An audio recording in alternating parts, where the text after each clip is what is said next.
नमस्कार। प्रांजल ज्ञान गंगा में आप सभी का स्वागत है।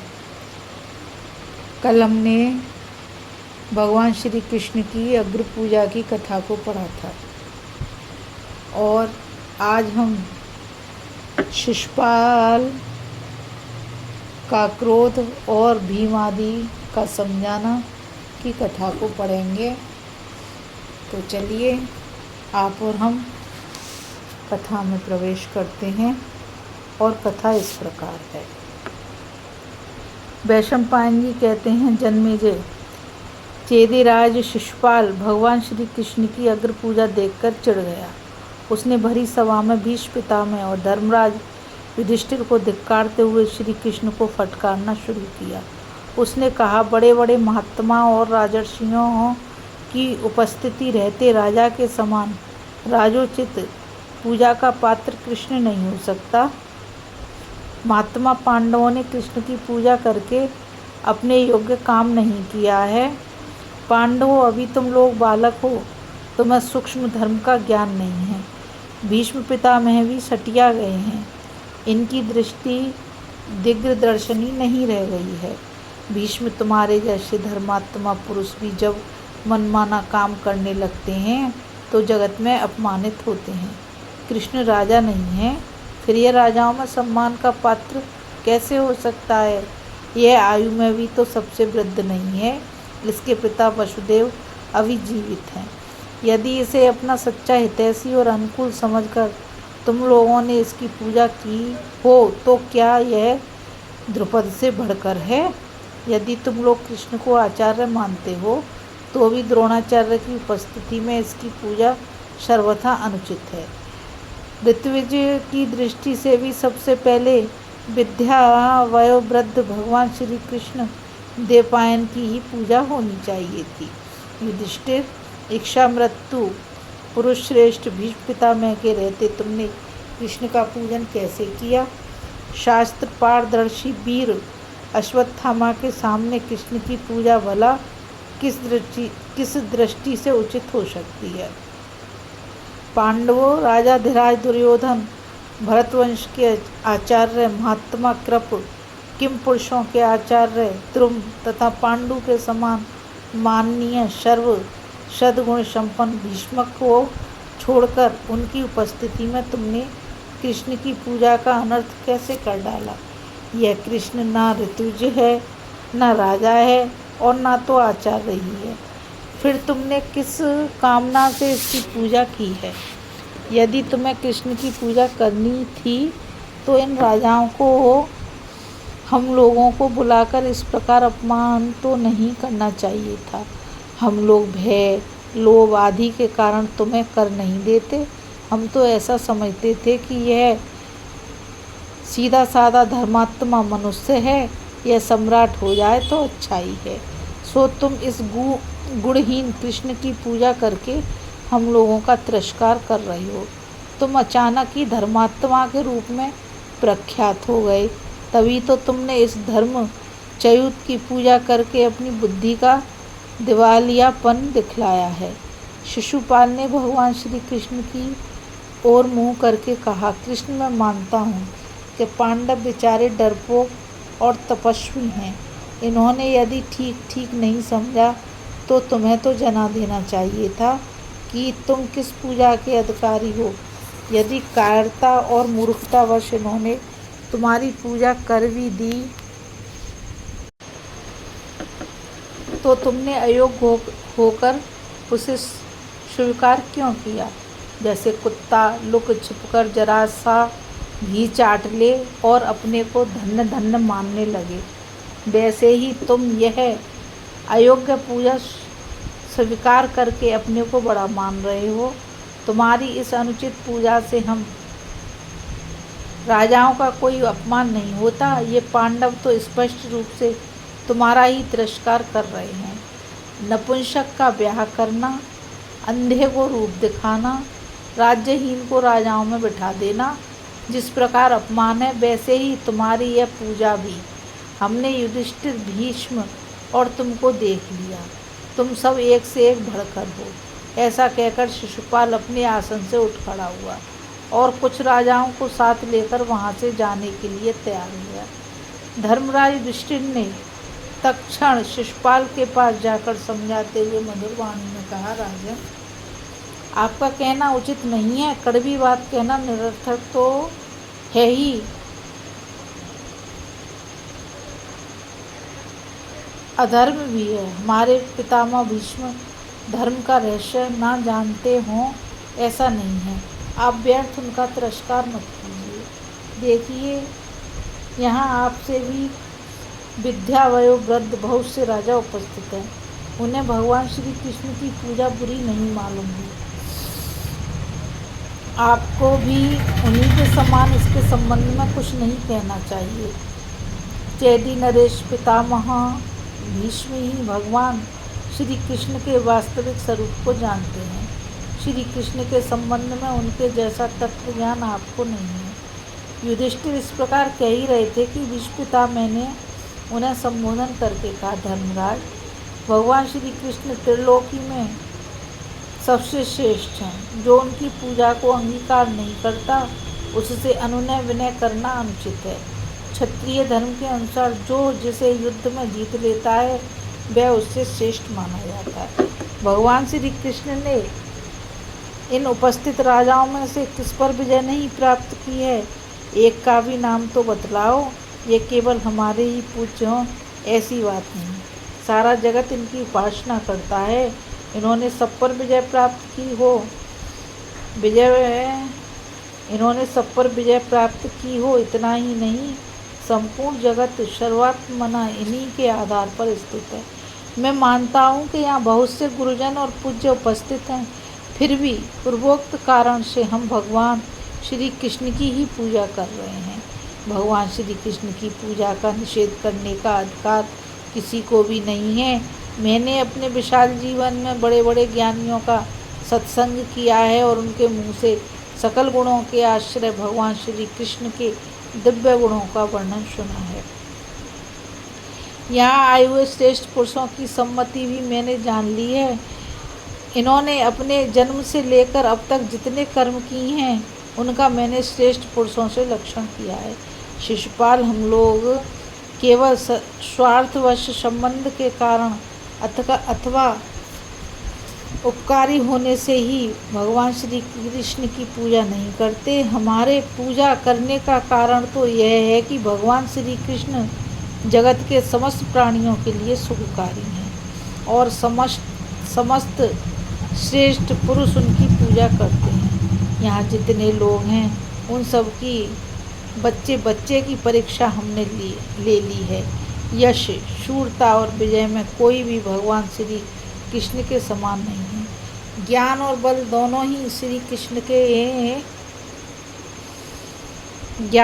दोनों ही दृष्टियों में भगवान श्री कृष्ण से बढ़कर कोई नहीं है।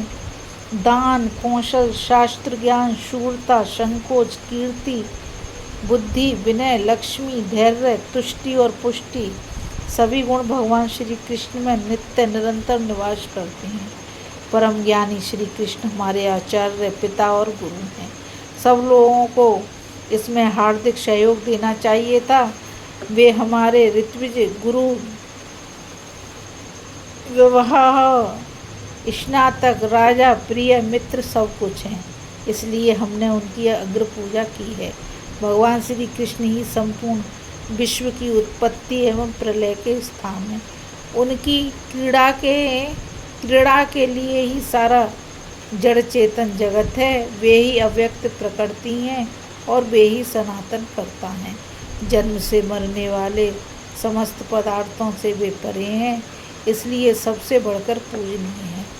बुद्धि, मन, महतत्व, वायु, तेज, जल, आकाश, पृथ्वी और चारों प्रकार के सब प्राणी भगवान श्री कृष्ण के आधार पर ही स्थित हैं।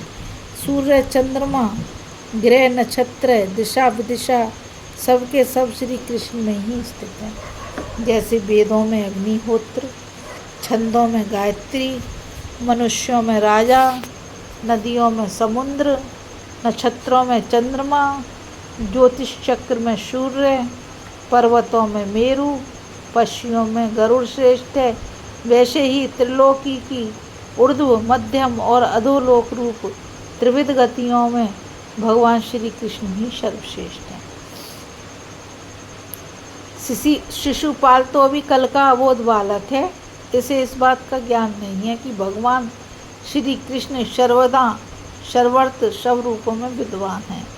इसी से वह ऐसा कह रहा है। जो सदाचारी एवं बुद्धिमान पुरुष धर्म का मर्म जानना चाहता है, उसे वैसा धर्म का तत्व ज्ञान होता है, वैसा शिशुपाल को नहीं है। इसे तो कभी सच्ची जिज्ञासा ही नहीं हुई। यहाँ जितने छोटे बड़े राजर्षि महर्षि उपस्थित हैं, उनमें कौन ऐसा है जो भगवान श्री कृष्ण को पूज्य नहीं मानता और उनकी पूजा नहीं करता। एकमात्र शिशुपाल इस पूजा को बुरा समझता है। वह समझा करे, वह जो ठीक समझे कर सकता है। भीष्म पितामह इतना कहकर चुप हो गए। अब माद्री नंदन सहदेव ने कहा, भगवान श्री कृष्ण परम पराक्रमी हैं, उनकी मैंने पूजा की है।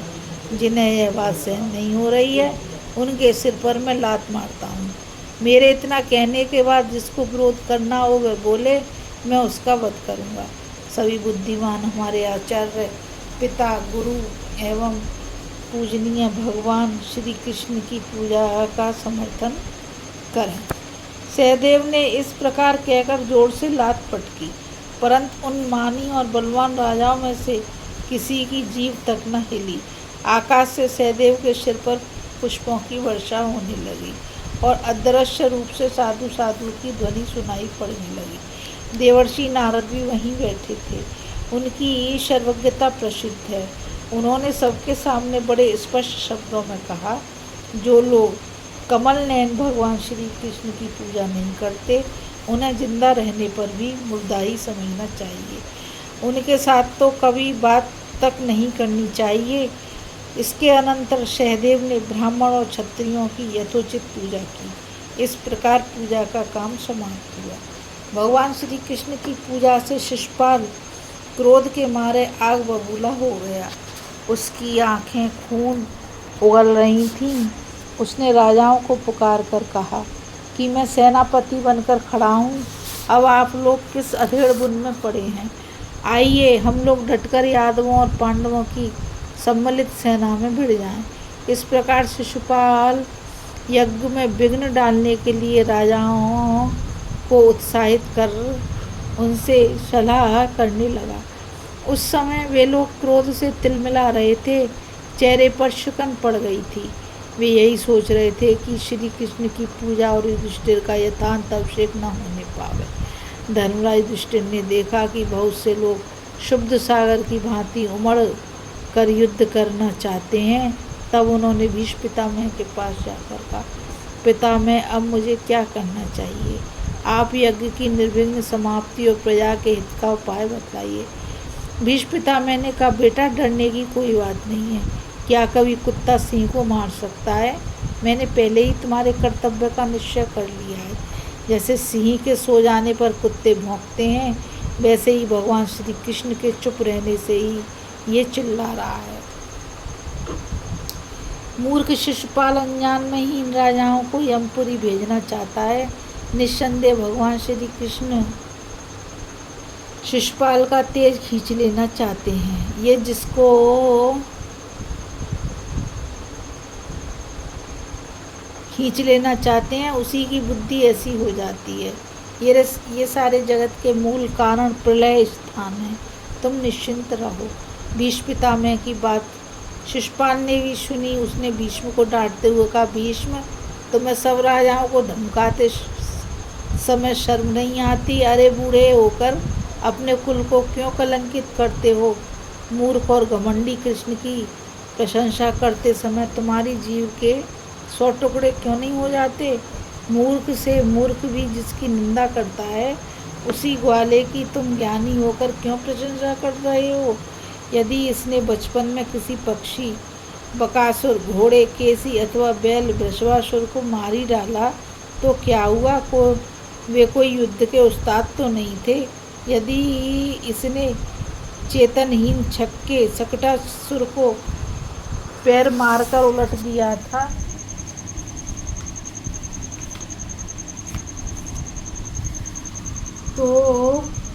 क्या चमत्कार हुआ। यदि इसने गोवर्धन पर्वत को 7 दिन तक उठा रखा था तो कौन सी अलौकिक घटना घट गई।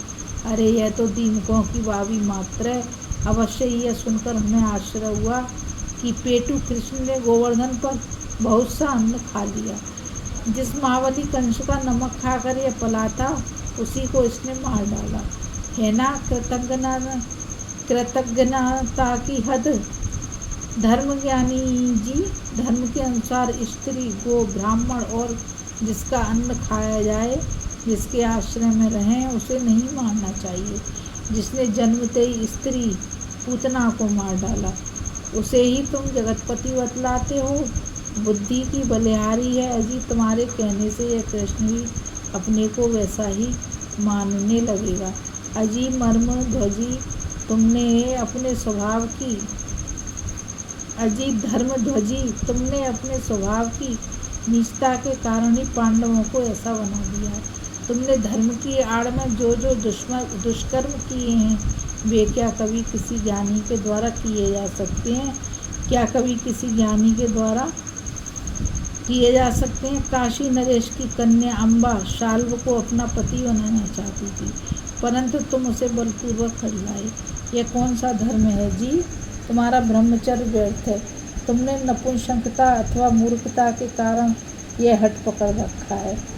अब तक तुमने कौन सी उन्नति संपादन की है। हाँ, धर्म की बातें तो बढ़ चढ़ कर अवश्य करते हो। सभी लोग जरासंध का आदर करते थे। उन्होंने कृष्ण को दास समझकर ही इसका वध नहीं किया।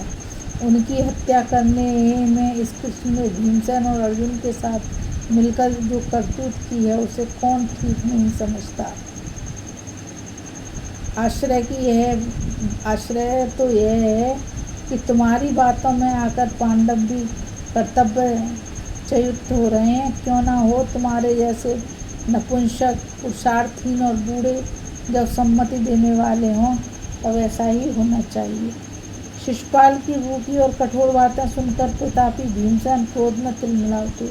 सबने देखा कि भीमसेन प्रलयकालीन काल के समान दांत पीस रहे थे। वे क्रोध में आकर शिशुपाल पर टूटना ही चाहते थे कि महाबाहु भीष्म ने उन्हें रोक दिया। इतना सब होने पर भी शिशुपाल टस से मस नहीं हुआ। वह डटा ही रहा। उसने हंसकर कहा, भीष्म छोड़ दो इसे। अभी अभी सब लोग देखेंगे कि यह मेरे क्रोध की आग में पतंगे की भांति भस्म हो रहा है। भीष्म पिता, मैंने शिशुपाल की बात की ओर कोई ध्यान नहीं दिया। वे भीमसेन को समझाते रहे। इस कथा में बस इतना ही। कल फिर मिलेंगे एक नई कथा के साथ। अभी हम शिशुपाल के क्रोध और भीम आदि के समझाने की कथा को पढ़ रहे थे। अब कल हम शिशुपाल के जन्म की कथा को पढ़ेंगे कि शिशुपाल का जन्म कैसे हुआ, और साथ ही साथ उसके वध की कथा को भी पढ़ेंगे। इस कथा में बस इतना ही। गीता रावत को आज्ञा दीजिए। कल फिर मिलेंगे एक नई कथा के साथ। जब तक के लिए राधे राधे। जय श्री कृष्णा। नमस्कार।